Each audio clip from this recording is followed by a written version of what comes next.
Bonjour à tous. Bonjour à tous. Je m'adresse ici à Monsieur Rapona Patrick, procureur de la République gabonaise.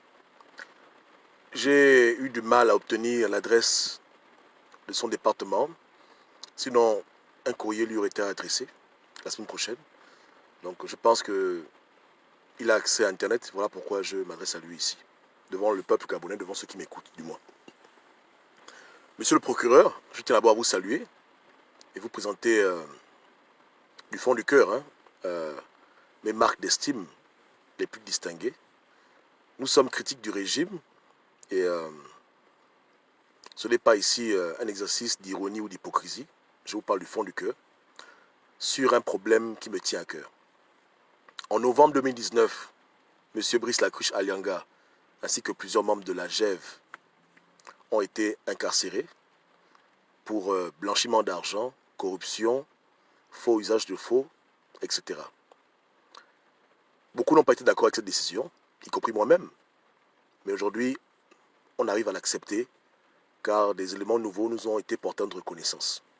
Ceci dit, il se fait que l'argent de la compagnie Gabon Oil Company et de la compagnie Sogara de raffinerie a été blanchi à l'étranger.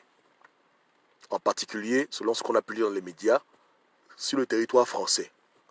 Nous aimerions, et quand je dis nous, c'est ceux qui sont d'accord avec moi dans cette approche, ainsi que beaucoup de compatriotes et même des amis étrangers, qu'une enquête puisse être ouverte également sur l'argent qui a quitté le Gabon pour être blanchi hors des frontières de notre cher pays et même du continent africain. En l'occurrence en France et partout ailleurs. Canada, États-Unis, Asie, partout. Partout où l'argent du Gabon aurait été utilisé à des fins malsaines, soit pour corrompre des gens ou payer des armes ou peu importe ce qui ait pu être fait. Vous avez les moyens politiques et judiciaires de pouvoir intervenir auprès des instances internationales telles que Interpol pour que l'enquête qui a commencé au Gabon en 2019 puisse continuer en Europe, en Amérique et en Asie. Et c'est dans ce cadre que je vous demande votre assistance. Car je trouve intolérable que nous puissions avoir une justice partielle au Gabon, pour ceux qui ont été mouillés dans ce scandale, et une exemption totale de toute responsabilité morale ou éthique, et même juridique, de ceux qui à l'étranger ont bénéficié du même argent détourné sans être inquiétés.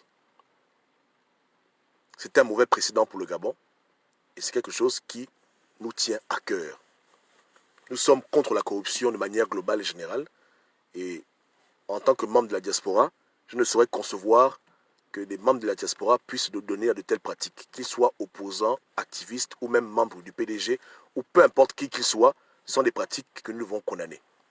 Donc nous demandons que vous puissiez activer vos mécanismes que l'État gabonais vous donne afin que des enquêtes puissent être ouvertes dans toutes les juridictions étrangères où il y aurait soupçon, preuve ou doute qu'il y a eu blanchiment d'argent avec l'argent du contribuable gabonais, de Gabon Oil Company, et issu des comptes de la Sogara. Voici ma demande. En parallèle, je ne vous cache pas que j'ai entrepris moi-même plusieurs actions légales à mon échelle, avec des ONG et avec le parquet de Paris, qui sera bientôt saisi pour que des plaintes soient déposées contre Gabon Oil Company, contre Brice Lacruche, Patricia Tanassa, ainsi que la compagnie Sogara. Mais nous savons que si vous décidez d'entreprendre ce combat, nous aurons plus de résultats et ainsi on pourra mettre un terme à ce blanchiment d'argent qui ne grandit en rien l'Afrique et encore moins le Gabon. J'estime que l'argent du Gabon doit rester au Gabon parce que c'est les Gabonais qui en ont le plus besoin. 1 milliard d'euros, 1 milliard de francs CFA, l'argent du Gabon doit rester au Gabon. Les Gabonais souffrent. On a vu récemment ce que le Covid a créé comme panique chez nous. Une crise sanitaire, une crise alimentaire, une crise sociale. Nous avons vu les images des Gabonais dans les quartiers défavorisés dormir le ventre vide, des enfants qui mangent des biscuits. Donc nous ne pouvons plus accepter que les deniers publics puissent être envoyés à l'étranger pour nourrir les intérêts égoïstes de ceux qui refusent de travailler à l'étranger, mais qui veulent absolument s'enrichir sur la misère du peuple. Qui qu'il soit gabonais, qu'il soit étranger de naissance, peu importe qui qu'il soit, nous voulons la justice pour l'argent du Gabon détourné. Et nous voulons que cette habitude cesse dans notre pays. Donc, jusqu'alors, je n'ai eu aucun écho que les procédures judiciaires qui émanent du Gabon ont pu traverser les frontières. Donc, je ne peux pas supposer que vous le faites déjà ou que vous n'avez pas y pensé, mais c'est juste simplement une manière pour moi de vous interpeller sur ce problème. Et tant mieux si je parle après les faits. Si votre cabinet a déjà entrepris de lancer des mandats d'arrêt internationaux et des enquêtes pour que l'argent du Gabon soit restitué à ceux qui en ont le plus besoin, le bas peuple, le peuple gabonais. Et si ce n'est pas encore le cas, je vous exhorte à ouvrir ces procédures, car elles ne coûtent rien à l'État gabonais. Au contraire, elles sont importantes sur beaucoup de plans. Je vous remercie pour votre écoute, pour votre temps, pour votre attention.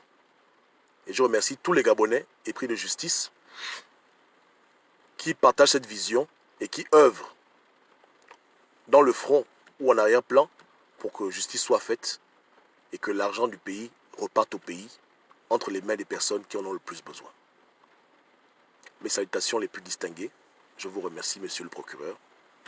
Que Dieu bénisse le Gabon et que Dieu nous garde tous. Bonne soirée.